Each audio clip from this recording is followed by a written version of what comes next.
Hi there, I'm Dani Henderson. Welcome back to my beautiful channel. Now we know what's happening in the world, or maybe we don't.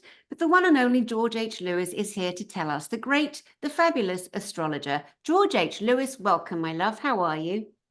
I'm really well, Danny. It's so nice to see you again. I feel like it's been a longer time than last time. I don't know. It feels like we haven't chatted for a while, so it's nice to be in touch. Definitely. So happy birthday for yesterday, March 25th. Thank you so much. Yeah, I know it's interesting. So someone wrote to me yesterday and said the 25th of March originally was the actual beginning of the new year, not the 21st. Someone told in the ancient world. So in some ways, that's rather fits with my archetype because I'm fanatically about new beginnings, as you know. Absolutely, absolutely. So give us a little insight because you're going to cover some areas of what's happening with these, Hopi prophecy, etc., and the dates and what we can imagine. But what about what happened to you yesterday on your Well, birthday? yeah, Tell it us was it was more. in- it was really interesting, and it was just I mean it was just very sweet in a way. So I went to bed just before midnight. I wanted to get to sleep or just turn the lights out before midnight so I could wake up on my birthday, if you see what I mean. And I think I turned my lights off at 11:55, and I went straight to sleep. And then literally bang on at 3 a.m. Where I'm staying in North Carolina, I have at a friend's house where I really have a fantastic art studio. Actually, it's all behind me, and I have the window open with no curtains in one part to let the air in, and it's just very nice. And literally at 3 a.m., the moon woke me up, and it was partially eclipsed. So it was not as if the moon was in its shadow, but it woke me up, the energy, and I became that lunatic, which means you stare at the moon for 5 minutes. And I got a few, signals and stuff, and then went straight back to sleep. But I woke up this morning, um, feeling I had rested, but I felt tired all day because I think I'm processing. And I think that's true for so many of us, is there is an acceleration of consciousness happening. It really is profound. And in Aries, we'll talk about this, what it means, because Aries is radical self-sovereignty, it's freedom, and it's the individuation of the soul incarnate. And this expansion, many light workers, way shows are talking about this, and they're absolutely right. This expansion here is happening because of these solar flares, because of this photon like light coming in. It's reactivating our DNA in some way, which of course to me is still unfathomable. It's still, every day I learn a little bit more from the great teachers that I have, and our frequencies and hence our consciousness is expanding. And this eclipse is the beginning and the end, and in the sense of because of the Chiron conjuncted, because of Eris, and we know our Greek myth, we know that Eris wasn't invited to the party. She was all about being included. And of course, she throws down the golden apple, and that starts the Trojan War, which is a very important part of our ancient culture. So this whole eclipse cycle is coinciding with that solar maximum, that conjunction with Chiron and Eris. So it's weakening the artificial grid, that matrix. That I always remember when I first heard about it, even before I knew Alex Collier and yourself, it was Laura Eisenhower who talked about, that the grid line, the artificial matrix, and the Orion technologies and stuff. And I feel what's happening, there is this shift happening for all of us, and it manifests in different ways depending on who we are, what our archetypes are. But here we are. We're in the tunnel of the eclipse now. The lunar's behind us, and the solar April 8th is ahead of us. And it's an exciting time for me. I'm not going to get into the fear because that's the Saturn-Mars conjunction of the matrix, keeping us in that loosh. No, it's an opportunity to break free. It's the allegory of the cave. It's really about our potentiality coming out of the Babylonian system. Yeah. So for those that haven't heard anything about the Greek legend, the Aries legend that you mentioned there, can you give us some backstory so we can again, because the information over the millennia comes in so many different ways, whether it's Greek gods and the Pantheon and the Acropolis or whatever it is. But because you mentioned it, and it's such an intriguing legend, an intriguing story that metaphorical, allegorical, whatever you want to say. So if you could just give us a little backstory, that would be great. Yeah. So, I mean, Eris, she's actually the sister of Mars, of Aries. So let's keep to the Greek terminology. Eris, the sister of Aries. Aries is the Greek for Mars. She's not invited to the Olympian party. And so in modern Disney language, she's Maleficent. She's the goddess of discord, the goddess of strife. I mean, gosh, there's so many myths that have used the Eris archetype. there's actually an organization which was set up around 1963 called Discordia, which was all tied up with the assassination of you know who. Um, and and and so it's a powerful myth. But what happens in the actual Greek myth is she throws down the apple, the golden apple, and this choice is made. You know, does Paris choose beauty, Aphrodite? Does Paris choose power, which is the wife of Zeus, and which is Hera Juno, or does Paris choose wisdom, Athena? And he chooses love, he chooses beauty. And that sort of throws off the Trojan War, and you know, much stuff comes out of that. But the point of the myth is Eris is about radical inclusion and no one being left out of the party. So when we see Eris, which is fighting very strong, she's the sister of Mars, she's fighting for justice, she's actually fighting to be included. And this is very Aquarian in a way. We, the people, are going to have a say in this new earth. You know, when Eris is conjunct the sun, conjunct Chiron, the nodes, that's a lot of power in Aries to do with radical self-sovereignty. And this whole eclipse coming up, it is a big deal just on a physical level. It's 4.5 minutes long. It's not the normal 2 minutes. Just physically, that's something to take in. Now, you know, we can move on now from Eris to some of the interesting stuff. You know, I find it fascinating that the eclipse in August 2017, just after the timeline shifted of the election of Mr. Trump, what I find interesting with that is it passed through 7 towns called Salem, and Salem means peace. It's where the word Jerusalem comes from.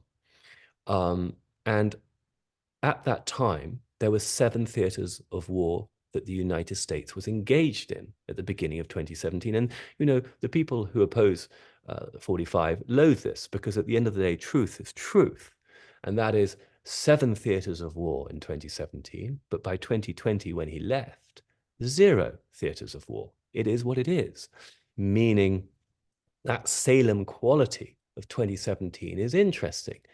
Now you get to April the 8th, 2024 coming up.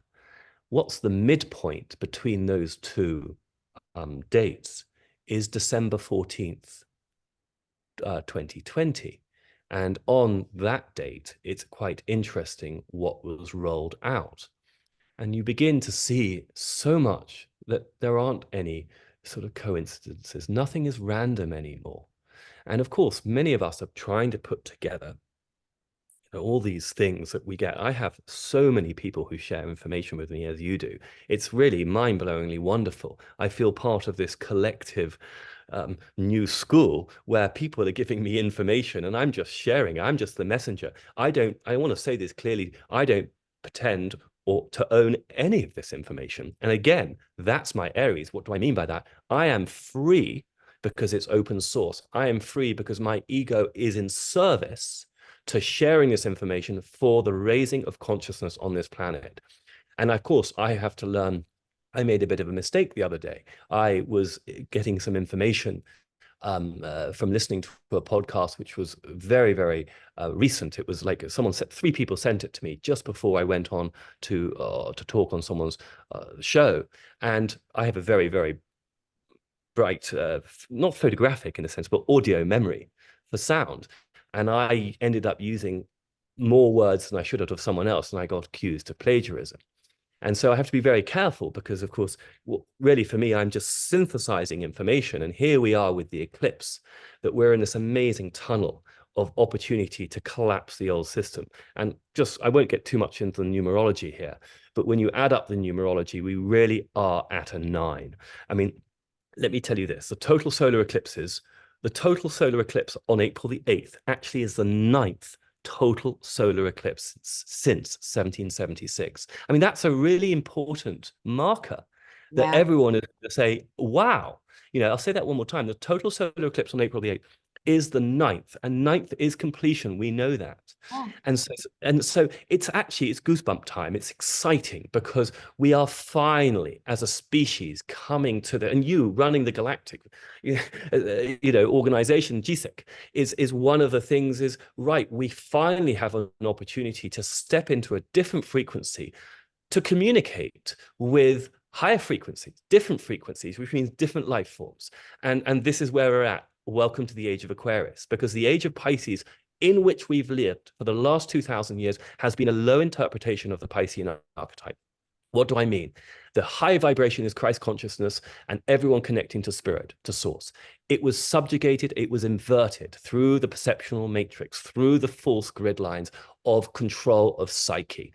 And we're finally realizing that as we enter the age of Aquarius, we have the opportunity to be self-sovereign. And the eclipse is going to help us in this. And of course, Sacha Stone talks brilliantly about, as you do, the prophecies of the eagle and the condor prophecy coming together with the great luminaries and the mystic shaman of the Americas, which is so important. That's not my wheelhouse, but the astrology really backs it up that it is now.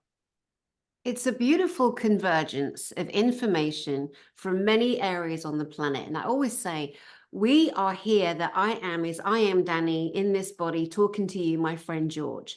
But without that, I'm just energy. I'm functioning as you're functioning in this, but without story, where are we? And I do believe that we are in a construction, a matrix, and that the programs, the software programs that have been used to keep us in this lock, they don't work. It's like installing WordStar or WordPerfect, and then there's no, or getting your Apple phone, because they're so naughty. They make sure that upgrades don't fit.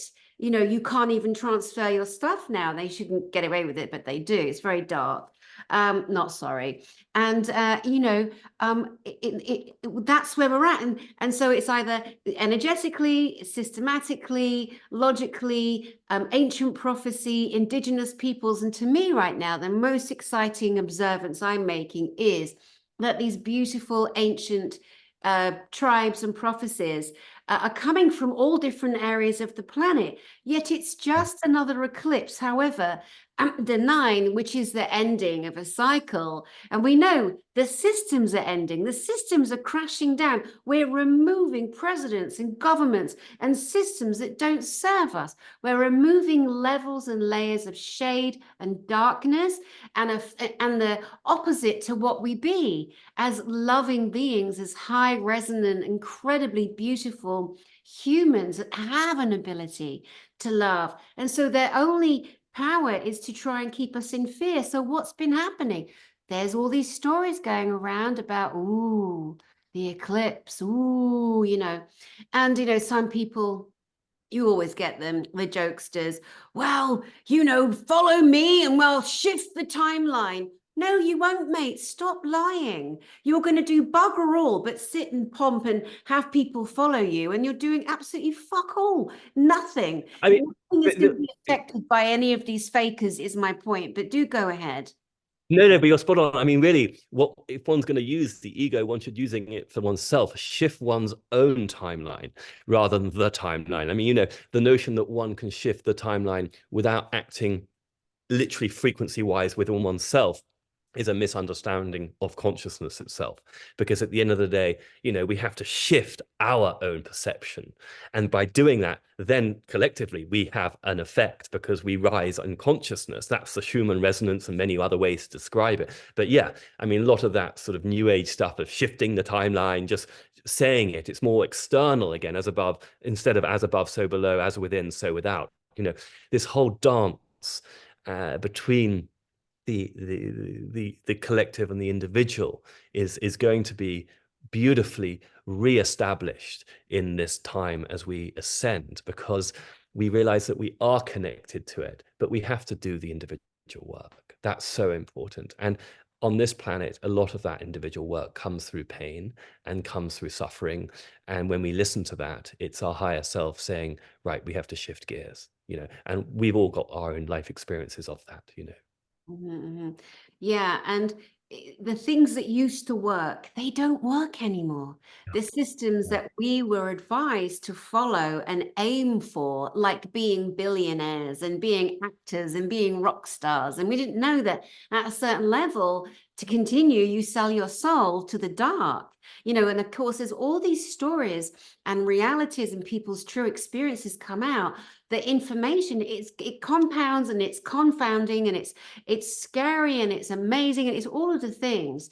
But ultimately, no matter what story you look at or people you plug into, every single person is going to have to do the inner work. None of us get out of it. Doesn't mean we've got to lay down in fetal position and cry. And although that's not a bad thing to do, just to, without being a martyr or a victim, or imagining you're Jesus Christ or something like that. Because if you do, you've probably got a stack load of entities attached to you that are not there for your highest good, that you haven't flipped to the light.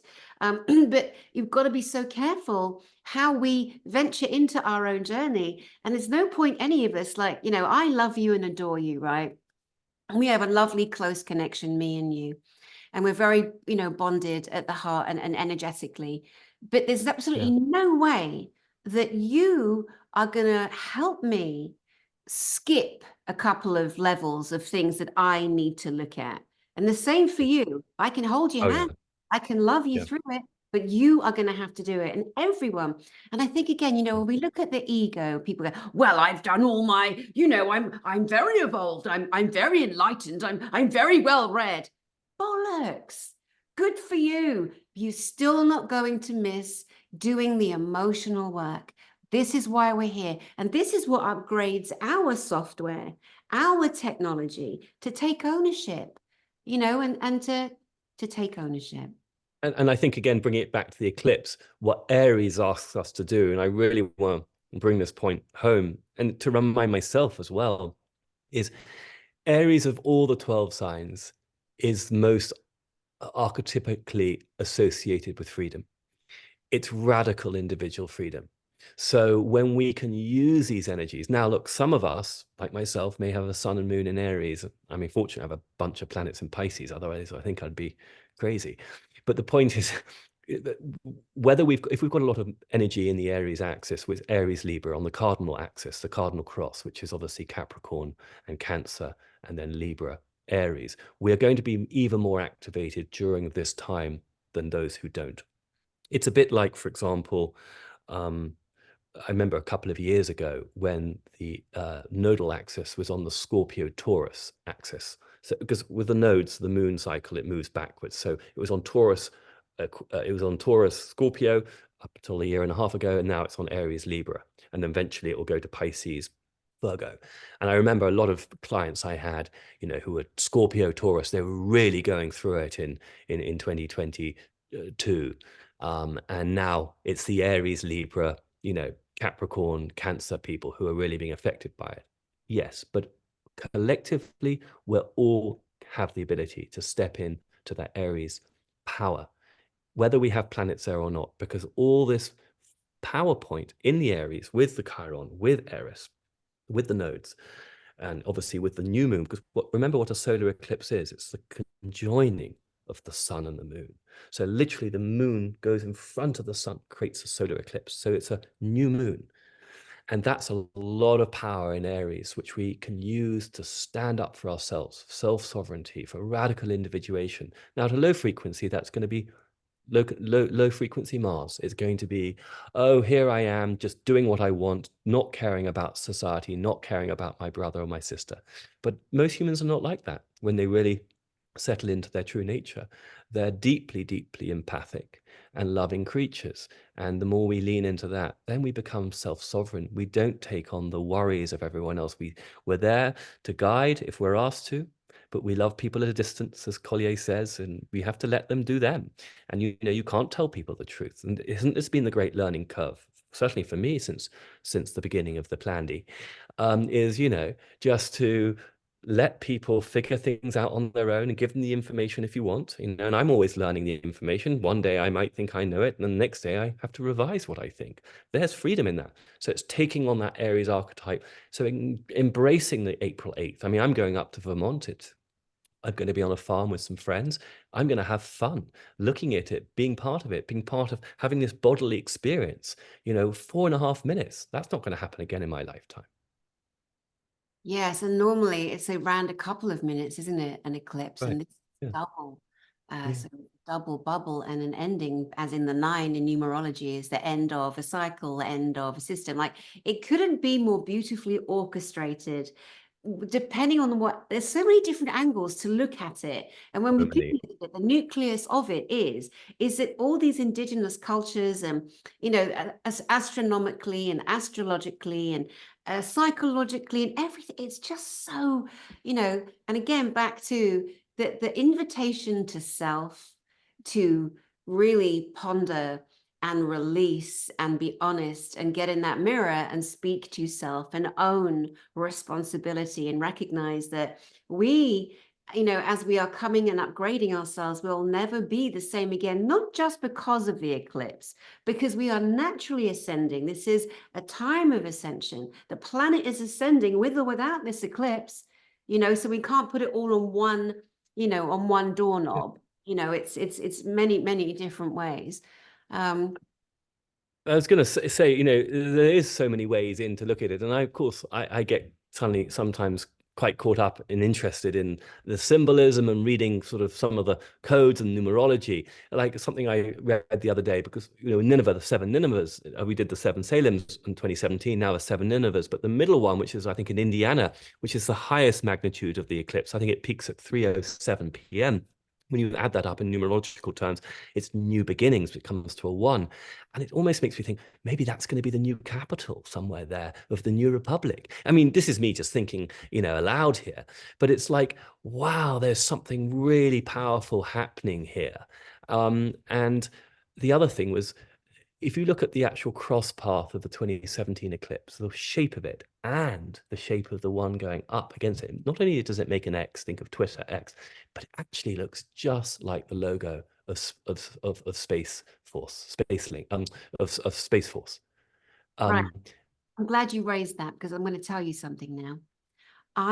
Last year at our Galactic Spiritual Informers Conference, there was a symbol in the sky.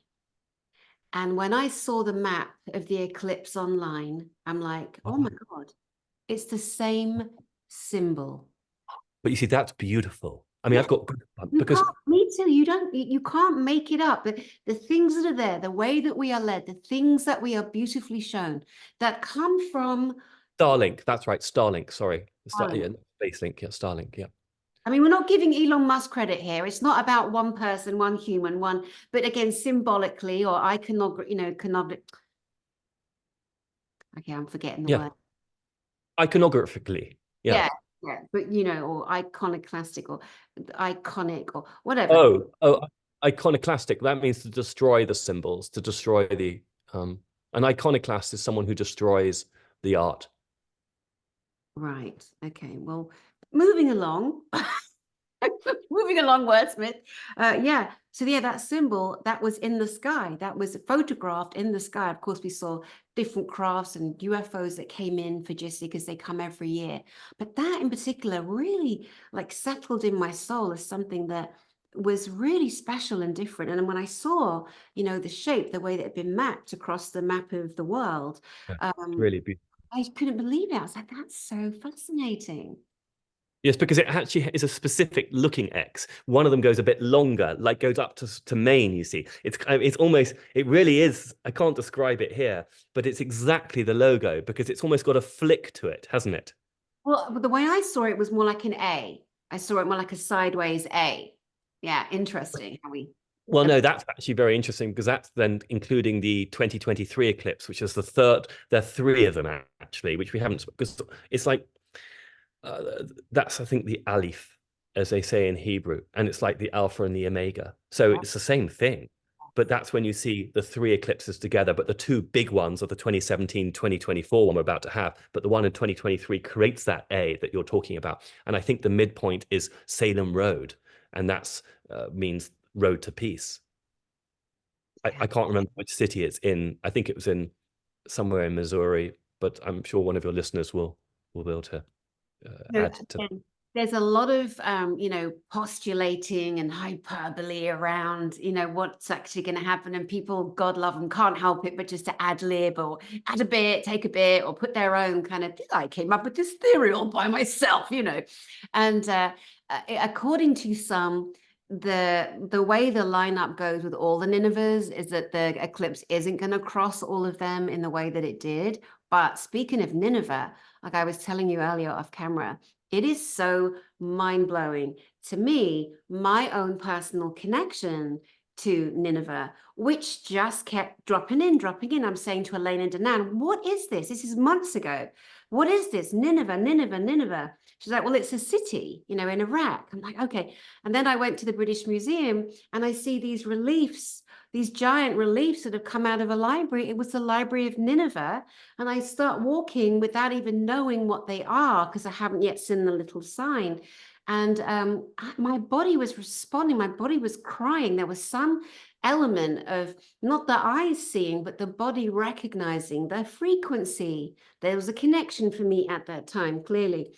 And it reminds me of a time when I was in Berlin doing a TV show, and I was with my friend Leslie Eddy, and we went for a walk. And I said to her, I couldn't. I mean, I'm the bore. I'm the one. I'll be looking at all the architecture, the artworks, and people are like, oh, come on, Dani. I'll be like, I'll meet you later. You go ahead. But in Berlin, I could not get myself out the hotel. I just couldn't do it. Anyway, Leslie convinces me to go to find the wall. I'm like, okay, I'll go look at at the Berlin Wall. And we're walking down the road, and all of a sudden she goes, I said to her, oh my God, I said, I feel so sick right now, like violently sick.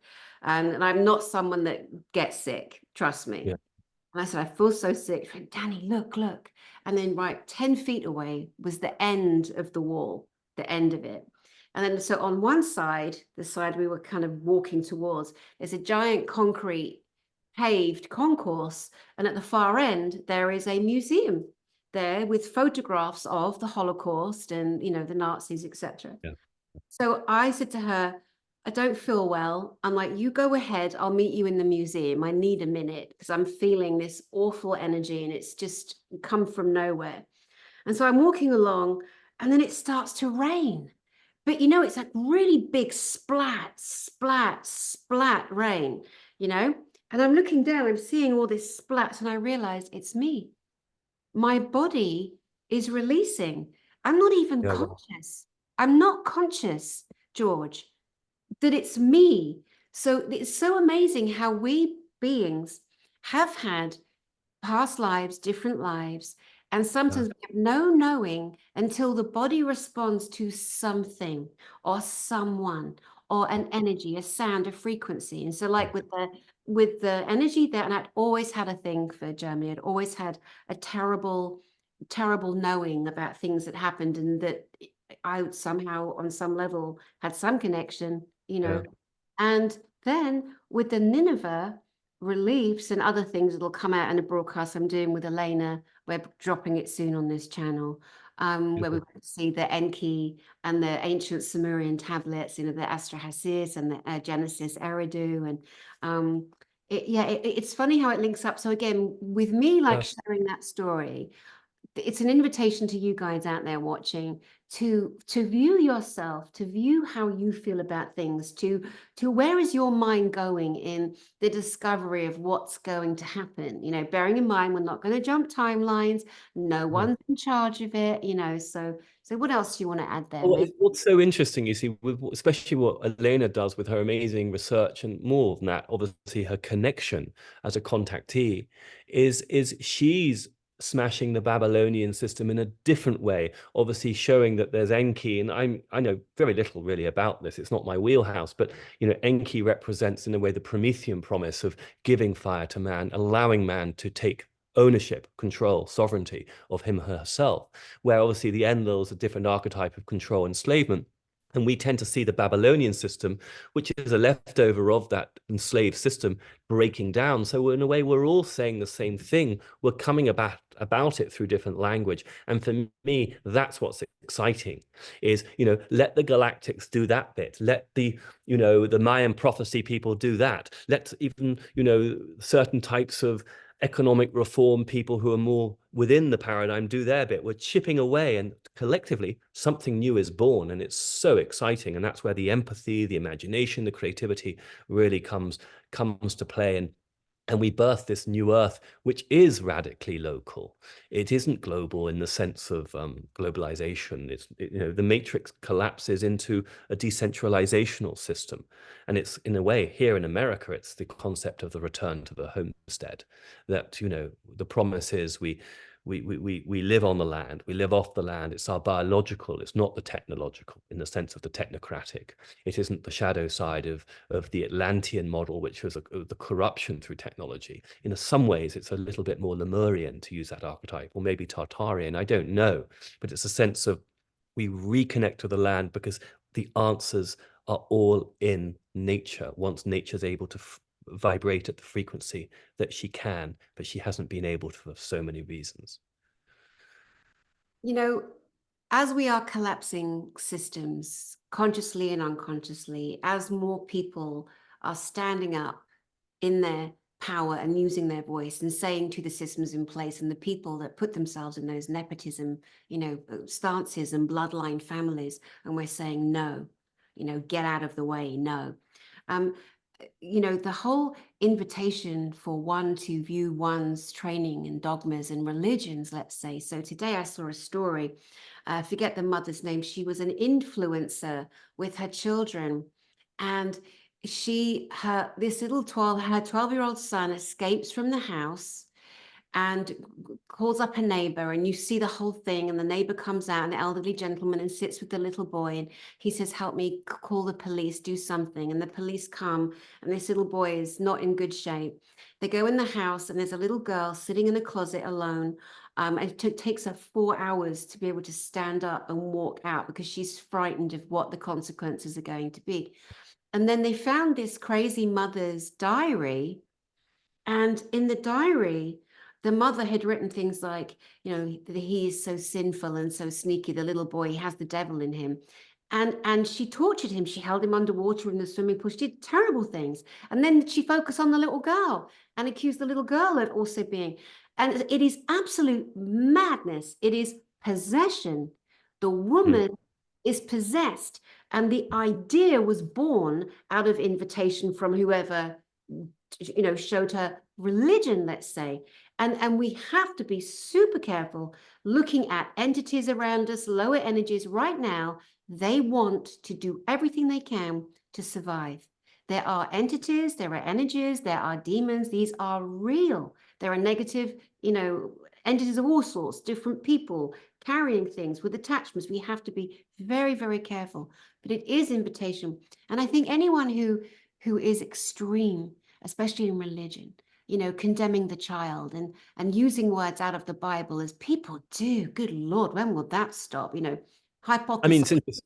it's so interesting though with the Bible, because I've got to be honest with you, because I've always considered myself really very spiritual, and I love the concept of religion in the Latin sense of religio, the belief. But I feel so much of the Bible has been corrupted, that we can't take it all seriously. And I feel some of the gods that are worshipped through the Bible is not source creator. They are higher beings, more powerful beings, but they're, fourth, fifth density giants or bigger creatures who've controlled us. And I'm beginning to learn this as more disclosure happens. And for me, that's what I find my freedom in being open. This is the Pluto and Aquarius necessity, that we must be open to revising our belief systems. Otherwise, we're Plato's allegory of the cave. We're stuck in that matrix, the cave in Plato's case, and we're looking at the screen, which is the modern television or whatever it is, the doctrine,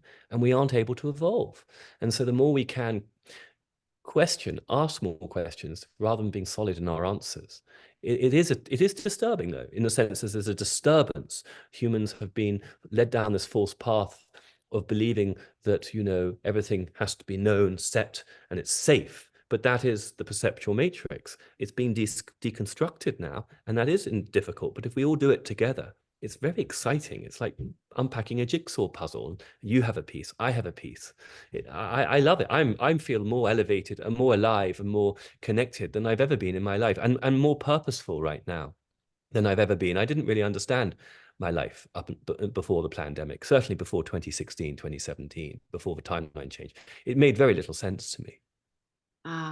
That's lovely. Thank you for sharing that.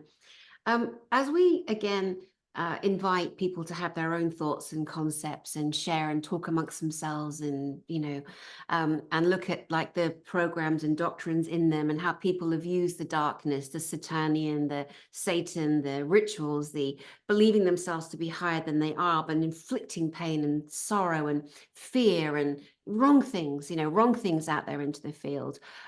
We can literally, I'll use an example of witnessing a system that's collapsing, which to me is the royal family. Now in Britain, as you know, you're British too, it's like you don't say anything against them, you don't think anything negative about them, and you follow them and they're this and that. Well, whatever.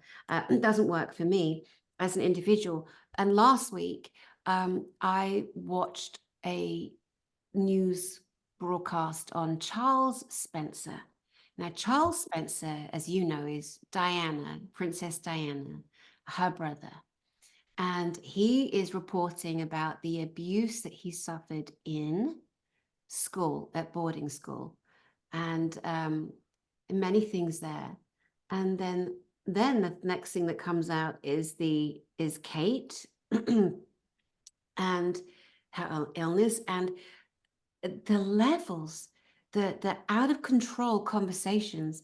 And we witnessed all of these people want to be, they call them a civilian journalist, unqualified, just going for the gag and going for the drama and making it as dark as possible, when there's so many different ways to look at a singular story. This is a mother with 3 children who apparently has, cancer.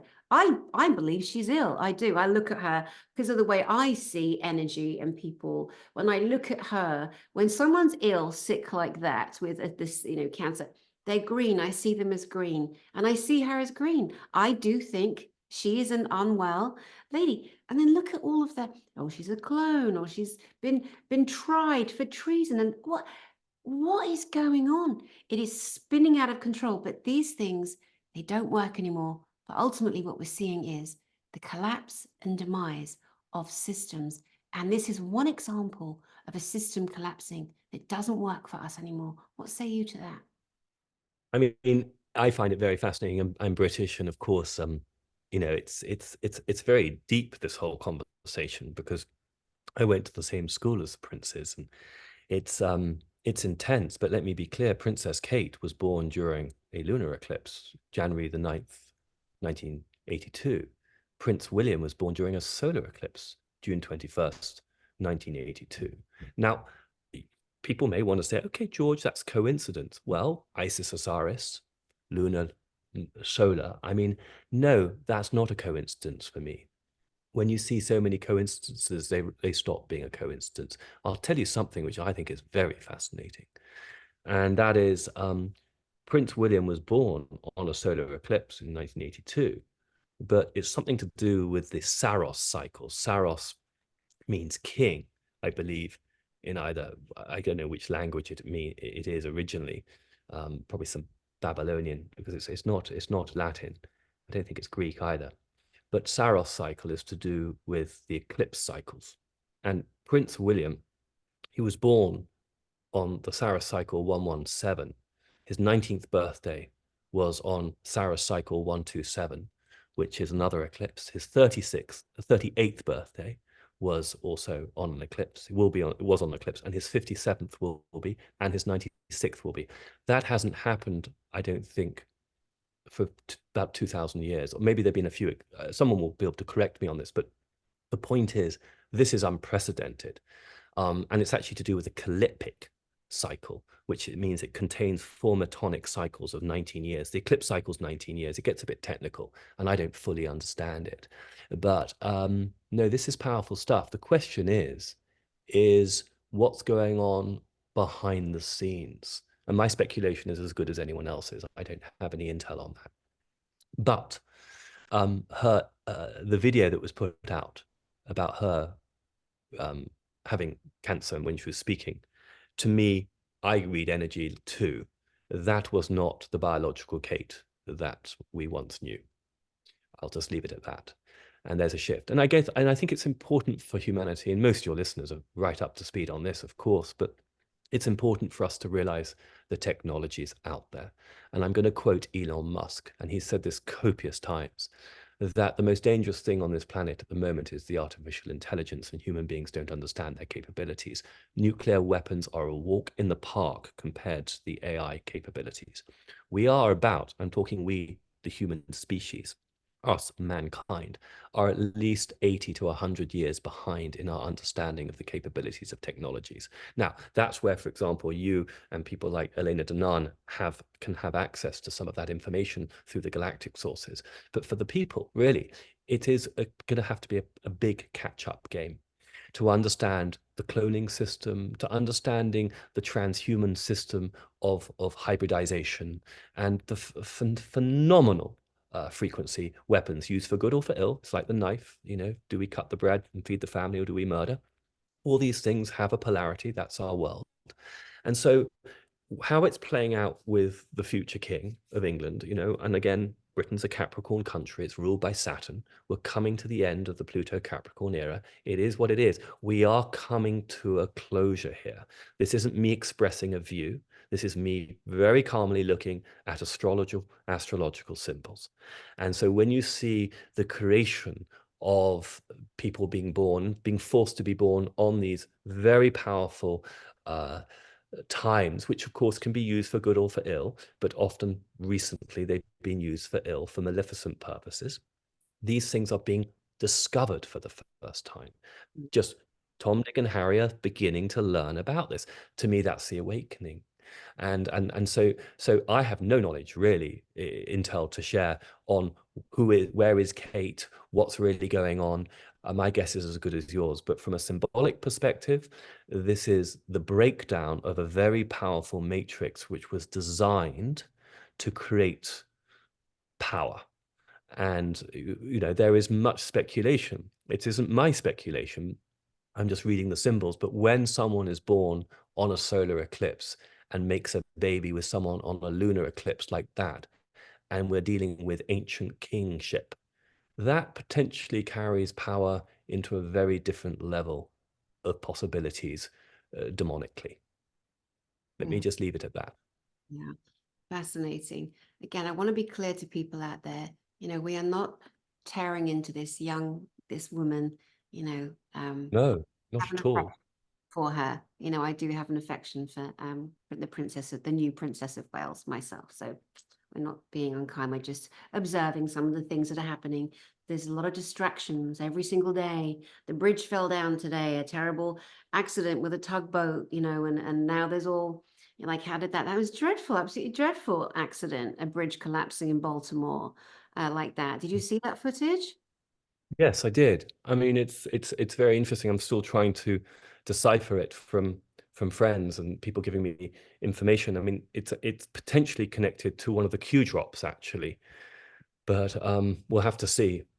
I can't remember which particular Q drop it is right off the top of my head, but it's. I mean, there is a connection. We were told to watch the water, and it's interesting as we have the Saturn Mars conjunction coming up in Pisces. I mean, that's very potent for things happening in water. Remind me of that movie that the Obamas were connected with creating, which came out last year. Can you remember? Can you remind me of that movie? I didn't see it, but it was something about water again, wasn't it?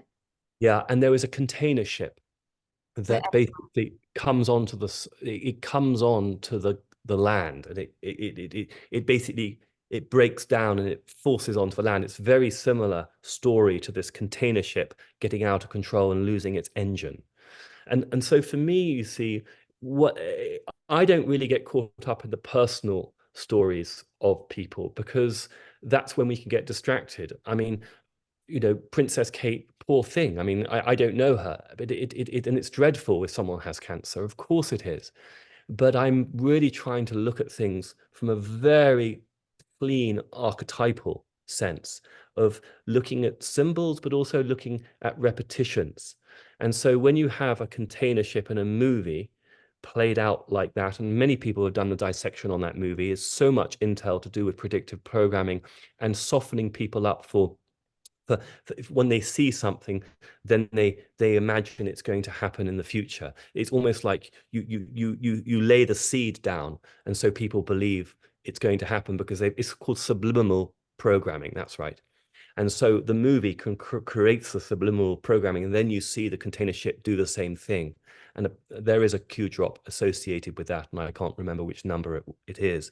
But we are just beginning to learn that there's so much more going on behind the scenes, and we just didn't understand it. It is complex, but it's unraveling, and the astrology really backs that up. This is a major time of disclosure, unraveling, and of self-actualization for the people. Yeah, yeah, it's exciting. There's something for everyone, whatever their interest is. Like that Puff Daddy bloke, he got arrested too, like heavy, like he's flown apparently off on a plane. And I wouldn't normally talk about these things only because pointing out that there are so many different things. Like, look over here, look over here. No, no, no, look over here, look down there, look over here. It's deliberate to distract us, to keep us engaged in conversations such as we just took for a couple of minutes on Kate, because there's a pull, an emotional pull. We're British. This is, and so again, recognizing, you better recognize, what is happening. Again, if we take ourselves up and out, there is no story, there is no I am. We're not part of this. If we just go energy to energy and we acknowledge, observe, we can choose the frequency we want to reside in, which is ideally the frequency of love, knowing that we are moving on, that we are all going to have the opportunity to be free as we never were before. Because now we know. We woke up. We are the awakening. Yeah, we are. And also, I do think human beings sort of play different roles in, it's almost like we're all actors playing a role in this life. At the same time, I think there's a collapse of that matrix system where we will be able to choose not to be in the reincarnation cycle. You see, I remember learning this from David Icke, and he gave a wonderful lecture on Saturn many years ago. And it's it's the Lord of the Rings in a way, and Saturn is karma, but it's the eight, because it's the reincarnational cycle. Yes, it's eternity, but the negative of it is you're caught in that loop of constant reincarnation and you can't get out of it. And I think in a way 8 becomes 9, which is back to our conversation, you see. And so for me, whether one's talking royal family, and of course as a Brit, I really get worried because I don't want to upset people's programming to such a degree where they just lash out because they don't understand. But the more you can understand the system that we're in, that's controlled us, that's played us. I mean, gosh, I would not have been able to have had this conversation with you only 5 years ago, because I was so brainwashed still within that aspect of the matrix. Other things I had broken out of, but when it came to the royal family, it was hard for me because I saw the individuals doing beautiful things, and that's what I saw, and I wanted to believe it. And I think many of those people do good things. I don't really focus on the individual. I might look at individual charts, especially if they're made to be born during eclipses. But really, at the end of the day, I'm interested in systems, because it's the systems that really affect you and I and we, the people. And the age of Aquarius in which we have entered now, I can firmly say we have entered the age of Aquarius now. It doesn't happen overnight. Where 20, 30 years ago, you could say we're getting there, but now we're in it for so many reasons. It is about the individual being venerated and supported and activated within the collective. It really is about we the people. And so the astrology shows us that as we move now, as Pluto has moved into Aquarius. And isn't it interesting? He moves back for that final time, just for 2 months, just leading up to the November election, where it is the final collapse of the Capricorn, which is those old systems. We may see some real shifts in Britain. It's a Capricorn country. We may see some real shifts with certain banks, with certain organizations, with certain big infrastructural monoliths leading up until November into December. And then finally next year, it's in Aquarius. And then we're going to see the new earth more, visibly being born and being constructed. It's Marshall Plan on steroids. And you and your listeners, we and all of us are really going to be focused on that. It's our creativity to dream in the new earth, to anchor it in. It's not just watching the collapse and sometimes staying in victimization or fear. It's saying, okay, we watch it, but we alchemize it, but we use our energy to create the new earth because it's up to us.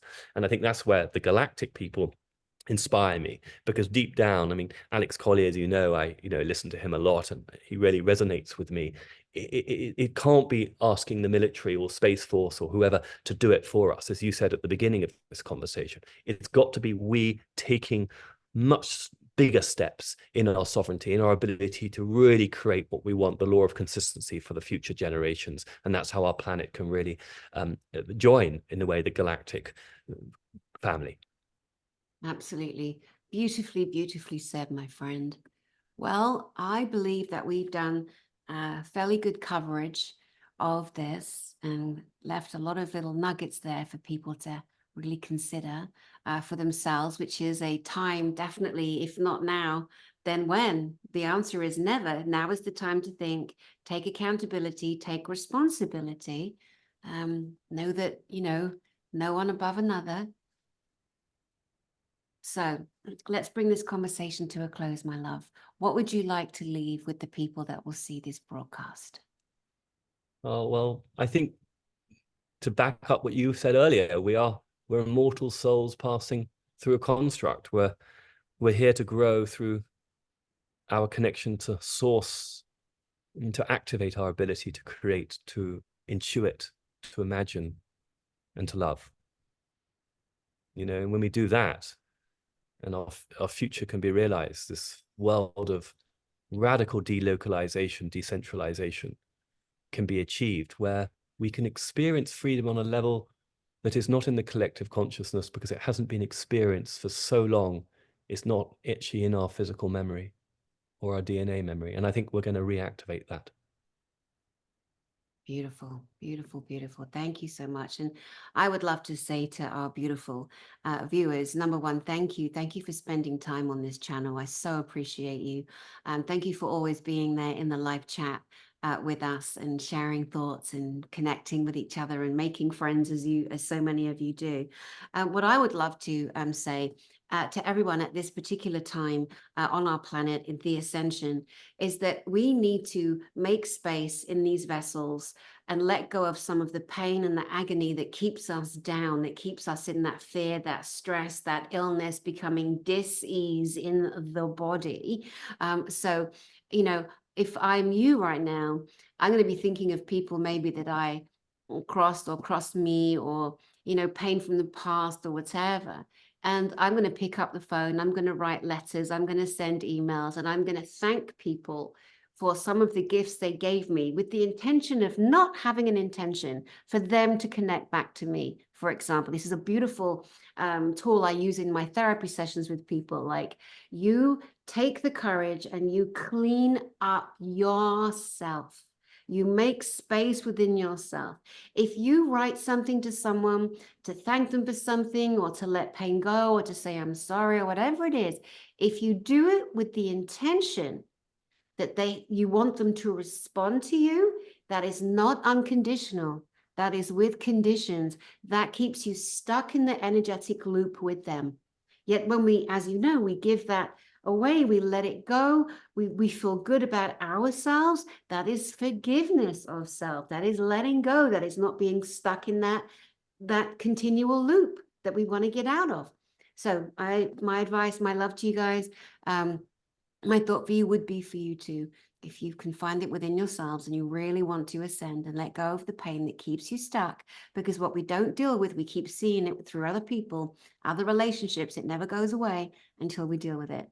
Anyway, all right. So George H. Lewis, I love you.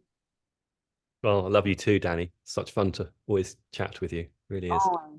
So you'll be back in a couple of weeks with April's astrology. Yeah, I mean, that's going to be big because of well, I mean, obviously April 8th is April 8th, but April 20th is the Jupiter-Uranus conjunction, which is very exciting. And well, we can discuss that in some detail if you'd like. Oh, absolutely, absolutely. Can't wait for that one. In the meantime, let's see what happens on the 8th of April for people as they evolve. And there's a lot of the prophecies connect and converge, and it's going to be amazing. Thank you, George. We'll see you in a couple of weeks. And to you guys out there, my name is Dani Henderson. Thank you so much for being here on this beautiful planet with me and everybody else. And let's keep going, guys. It's a lot more fun to be had. Until next time, we'll see you soon.